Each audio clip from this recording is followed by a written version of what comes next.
Sixto Paz, buenas noches y bienvenido. Muy buenas noches, don Álvaro. Muchísimas gracias por la invitación. No, un placer tenerlo acá. Sixto, usted ha pasado buena parte de su vida estudiando, trabajando, reflexionando y documentándose sobre el fenómeno OVNI. ¿Qué pasó en su vida? ¿Cuáles fueron los factores que hicieron que usted se interesara por ese tema desde tan temprana edad? Mi padre ya investigaba los ovnis como un hobby antes que yo naciera. Nací en un ambiente favorable al tema. Desde adolescente, junto con mis hermanos y un grupo de amigos, como jugando, intentamos vivir una experiencia de contacto extraterrestre. Realmente fue un juego. Y poniendo en práctica lo aprendido en la yoga, y que venía practicando técnicas de meditación, se nos ocurrió intentar un contacto. Recibimos un supuesto primer mensaje el 22 de enero de 1974, donde un ser llamado Oxal, que decía provenir de Ganímedes, una de las lunas de Júpiter, quería comunicarse con nosotros. ¿Y cómo, Sixto, cómo fue ese contacto, específicamente en las circunstancias de tiempo y lugar en las que ocurrió? ¿Y cómo aparece ese ser, según cuenta usted en sus libros? Sí, como digo, mi padre ya investigaba esto antes que yo naciera, entonces todo el ambiente familiar giraba un poco en torno al tema. Se dio que salió un artículo en el diario más serio y conservador de Lima, que hablaba de sonido del espacio, de la posibilidad de que los científicos pudieran estar a punto de captar una señal inteligente procedente del espacio exterior, de alguna civilización avanzada. Y mi padre organiza una conferencia, escuché la conferencia, de regreso a la casa con mi madre y mi hermana intentamos recibir un mensaje, como digo fue un juego, y estando meditando sentí la necesidad compulsiva de poner por escrito lo que venía a mi mente, como si me estuvieran hablando. Entonces, en este supuesto primer mensaje, se nos decía que este ser, Oxal, que decía provenir de Ganímedes, quería comunicarse. Entonces yo lo tomé a la broma, no lo tomé muy en serio, sin embargo repetimos el experimento, un grupo de amigos, al día siguiente, y nuevamente me sorprendí, me sorprendí porque realmente viene nuevamente este mensaje, en el cual hasta nos citan a un lugar en el desierto, al sur de Lima, esto fue en el Perú, y el 7 de febrero del año 74 salimos nosotros al lugar tal como se nos había señalado, y a la hora exacta, detrás de los cerros, se iluminó la noche como si fuera de día. Y todos hemos visto salir entre los cerros un objeto luminoso que se desplazó sobre las crestas de las montañas, quedó estable en el horizonte del lado derecho. Después de ahí ha ido descendiendo hasta colocarse, calculamos, unos 80 metros encima de todos nosotros. Era un objeto en forma de disco con una media docena de ventanitas. Yo no podía creer que era verdad, que el contacto era cierto. Y este objeto que se colocó encima nuestro proyectó como un haz de luz. Sentimos pánico, terror, un miedo tremendo, y todos captamos en nuestra mente, ya no solamente yo, todos, que nos decían que no bajaban, pues no estábamos preparados, que habría una preparación, un tiempo y un lugar.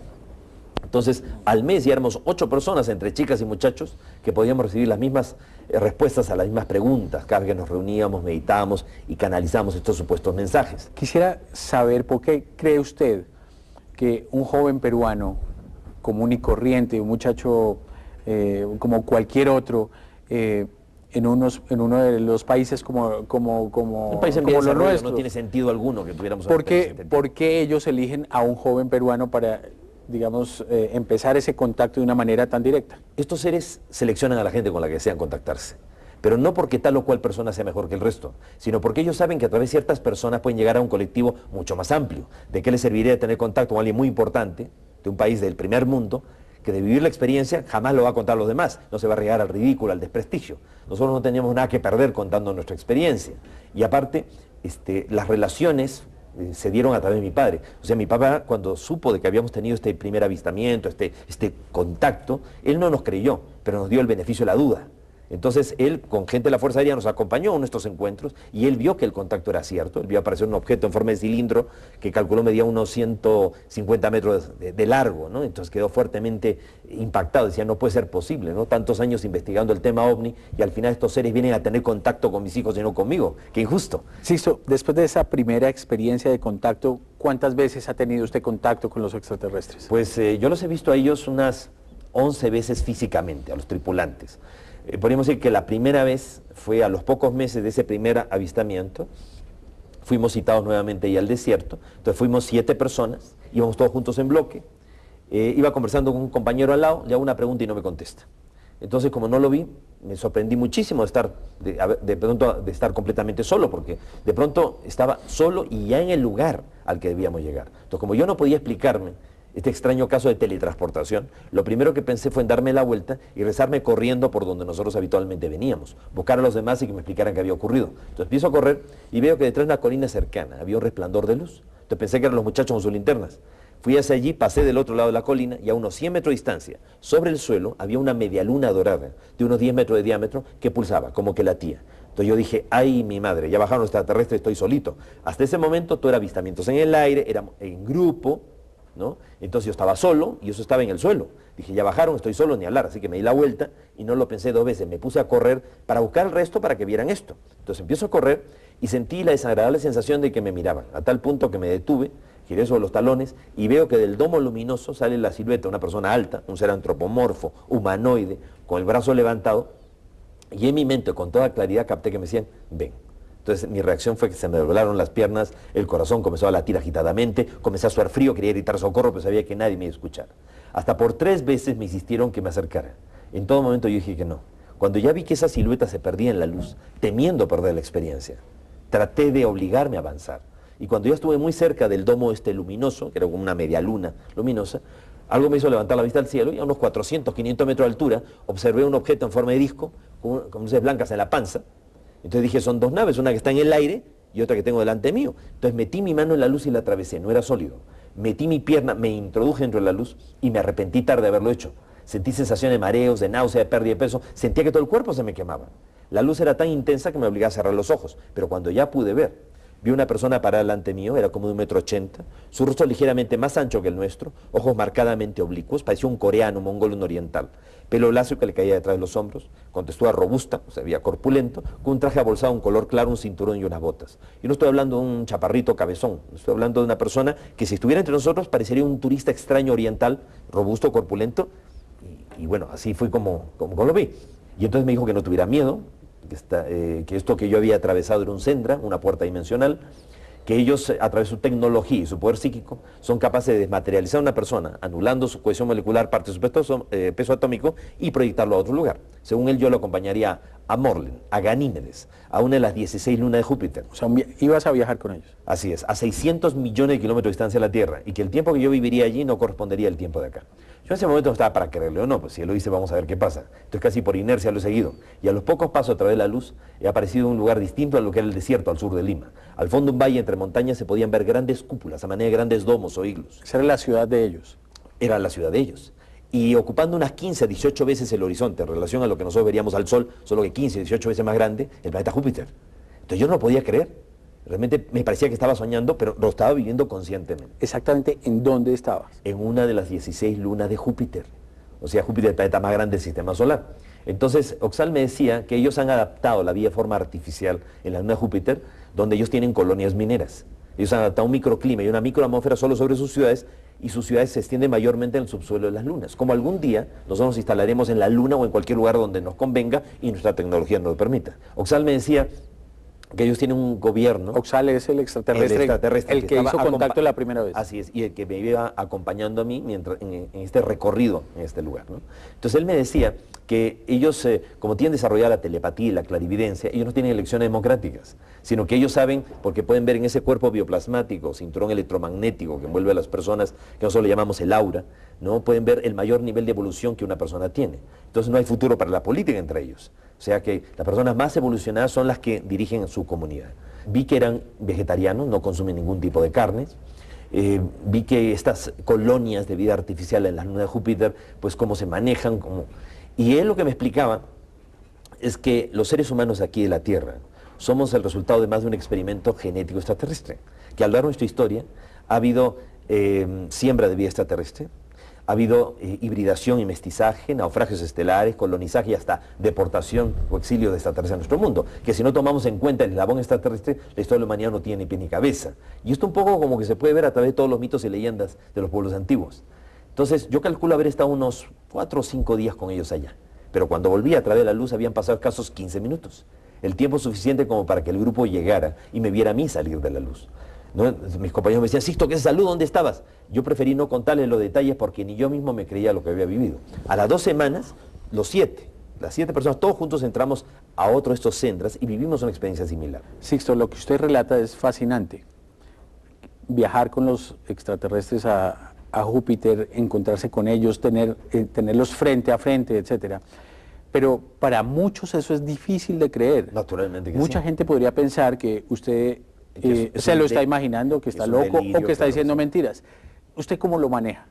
Precisamente, de nada serviría haber vivido una experiencia de contacto si no se puede demostrar. Por eso, a lo largo de estos 34 años, 7 veces, no una vez, hay un dicho, un adagio popular que dice, cría fama y échate a la cama. Bastaría haber invitado una sola vez a la prensa y no arriesgarse a que la próxima no aparezcan, porque para hacer el ridículo nadie está. Pues la primera vez que nos acompañó un periodista fue Juan José Benítez. Y a partir de ese momento él empezó a escribir libros ya investigando el tema.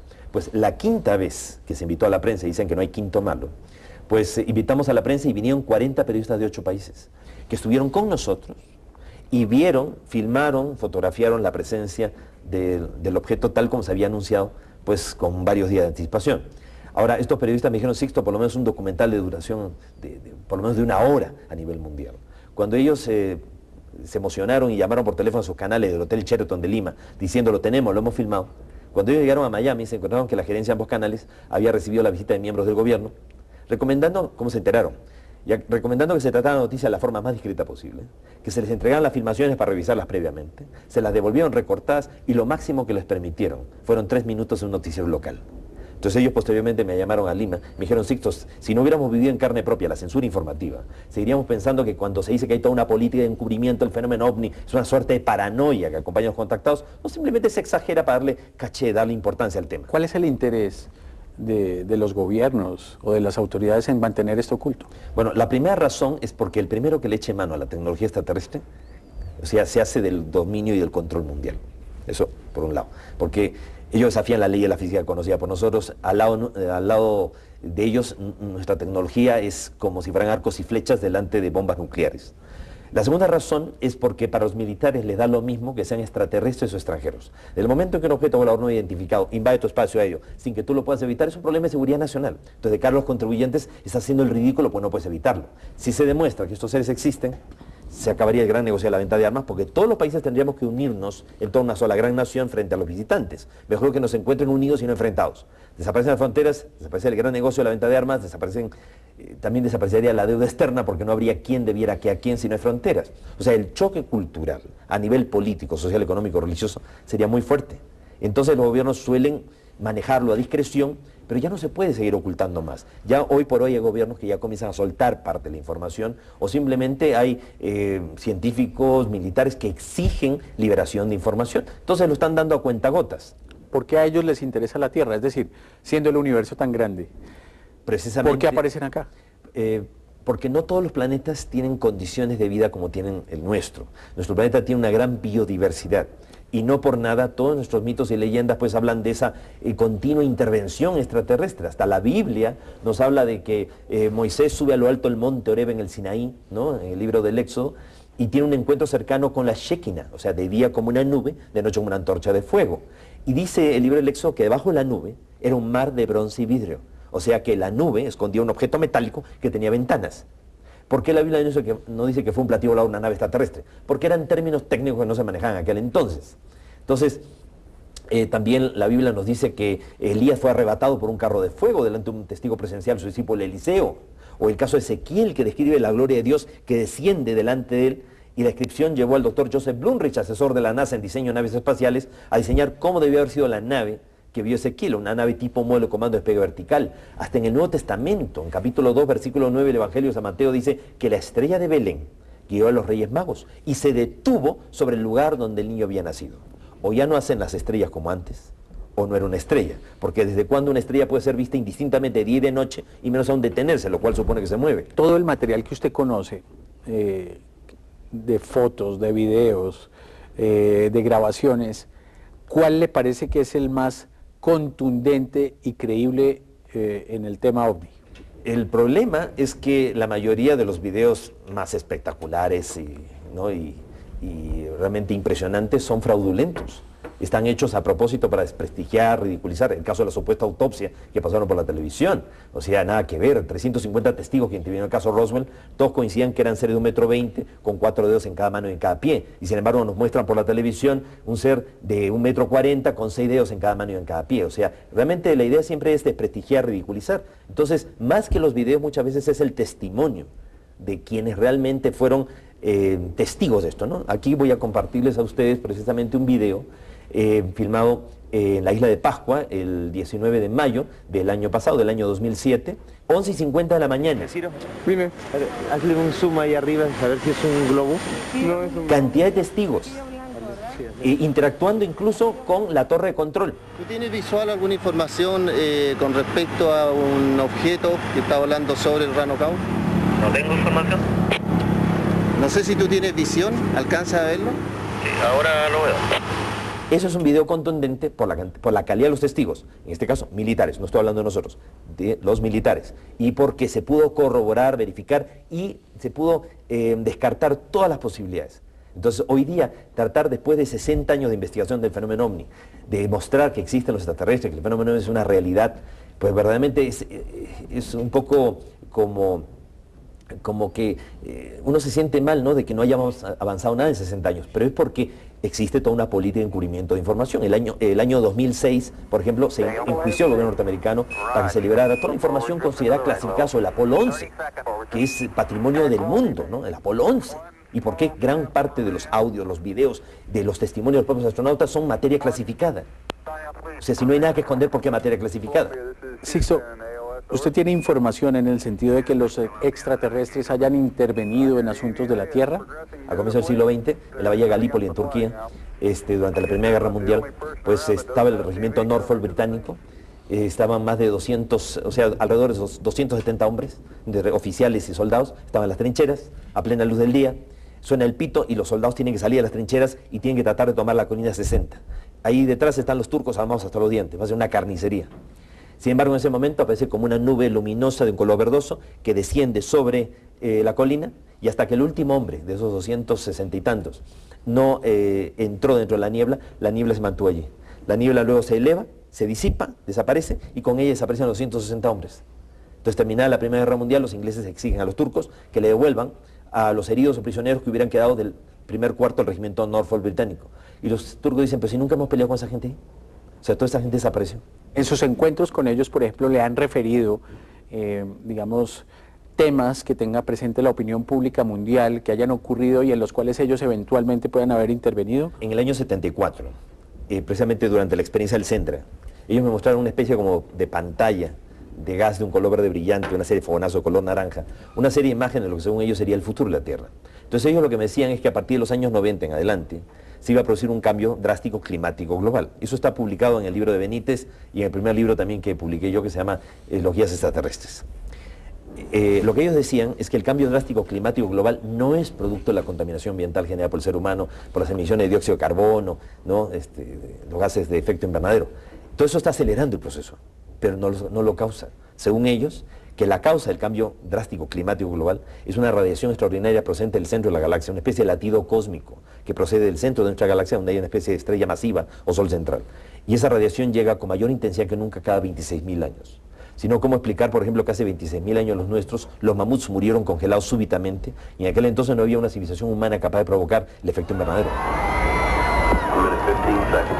Ellos hacen referencia, por ejemplo, al tema del Challenger. Así es. ¿Qué pasó en ese caso en particular? Pues cuando el transbordador espacial Challenger en el año 86 estalló en el cielo, pues iba a colocar parte del proyecto de la Guerra de las Galaxias orbitando alrededor de la Tierra. Hay artículos de prensa que demuestran que hubo un ovni en el momento de estallido del transbordador. Ellos no lo hicieron detonar, pero ellos sabían de que iba a haber un accidente y en este caso, según los mensajes que nosotros afirmamos haber recibido, los astronautas no habrían muerto, sino que habrían sido como una especie de teletransportación, rescatados, llevados por ellos, como también pasa con lugares como el Triángulo de las Bermudas o el Triángulo del Dragón del Pacífico. Hay muchos lugares en la Tierra donde se abren puertas interdimensionales y donde las naves extraterrestres actúan como una especie de salvavidas en la playa y se llevan gente con ellos. Y después, con el tiempo, pueden ser que hasta las devuelvan. ¿Los extraterrestres son amistosos? No. Hay alrededor en la actualidad de 60 razas distintas que están llegando a la Tierra con las más variadas intenciones. No todos vienen con buenas intenciones. En 1991, en un especial de la televisión norteamericana, el programa Ocurrió Así, mostraron imágenes del Discovery, el transbordador espacial, donde se veía la curvatura terrestre y un objeto luminoso en ángulo de entrada al planeta y otros 7 objetos que le cerraban el paso y lanzaba una especie de misil que obligó a este objeto a hacer un increíble ángulo de salida y marcharse a gran velocidad por donde había venido. O sea, lo que dicen las Sagradas Escrituras es cierto, hay gran violencia en los cielos. O sea que realmente ahí arriba se están agarrando a tortazos los extraterrestres. O sea, hay quienes... O sea, ¿están luchando entre ellos? Hay también fricciones y luchas entre ellos. Mira eso.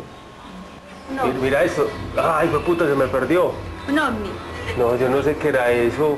En los últimos días en Colombia, casualmente ocurre con esta visita suya al país, se han reportado algunos avistamientos y se han hecho algunas filmaciones con cámaras, con celulares en diferentes lugares del país. Cuando ocurre eso de manera reiterada en un lugar, ¿a qué se debe? Bueno, primero eso se llaman oleadas. O sea, hay épocas, hay grandes oleadas. Podríamos decir que Colombia es tierra caliente para la observación del fenómeno ovni. Ellos están pendientes realmente de lo que ocurre en este país. Hay una ley universal que dice que a toda fuerza se le opone otra contraria a igual intensidad. Qué importante será el rol de Colombia en el concierto de las naciones, como para que hayan fuerzas poderosas, tenebrosas, tratando de conspirar contra el desarrollo de este país.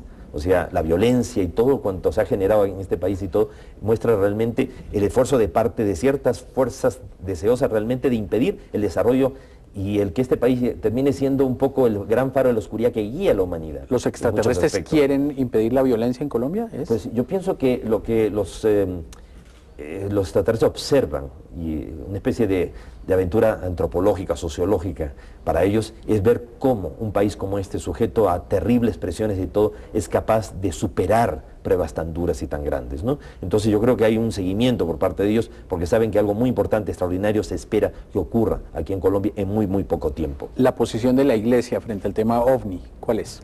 Bueno, nos sorprendería saber de que ya desde 1999 hay cardenales de la Iglesia Católica, como el caso de Monseñor Corrado Balducci, teólogo del Vaticano, amigo personal del Papa Juan Pablo II, que apareció en la RAI y en la radio y televisión italiana, declarando que la posición actual de la Iglesia Católica, o de un buen sector, importante sector de la Iglesia Católica, frente al tema OVNI, es aceptar la posibilidad que en un universo tan grande no estemos solos y que los ángeles del pasado podrían ser los extraterrestres de hoy. ¿Qué sueña usted que le pase en la evolución de ese contacto con los extraterrestres, de su amistad con ellos, de sus viajes, de sus contactos? Bueno, como digo, el tiempo no pasa por gusto, ¿no? Y la credibilidad se va alcanzando con los años. Entonces el hecho de haber podido invitar a la prensa reiteradamente me ha permitido después ser invitado a Naciones Unidas a Nueva York para hablar sobre el mensaje del contra extraterrestre.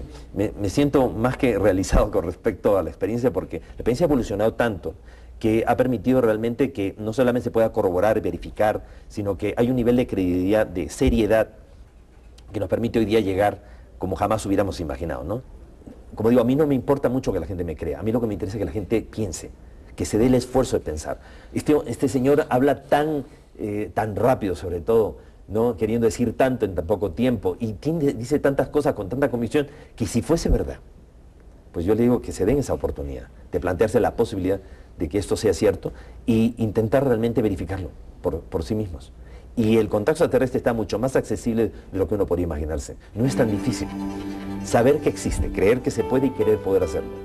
Entonces, estar en el lugar preciso, con las personas adecuadas, predisponiéndose, puede facilitar muchísimo el contacto. Bueno, Sixto, muchas gracias, un placer. Muchísimas gracias también por la apertura mental al tema, no solamente a la persona. Gracias.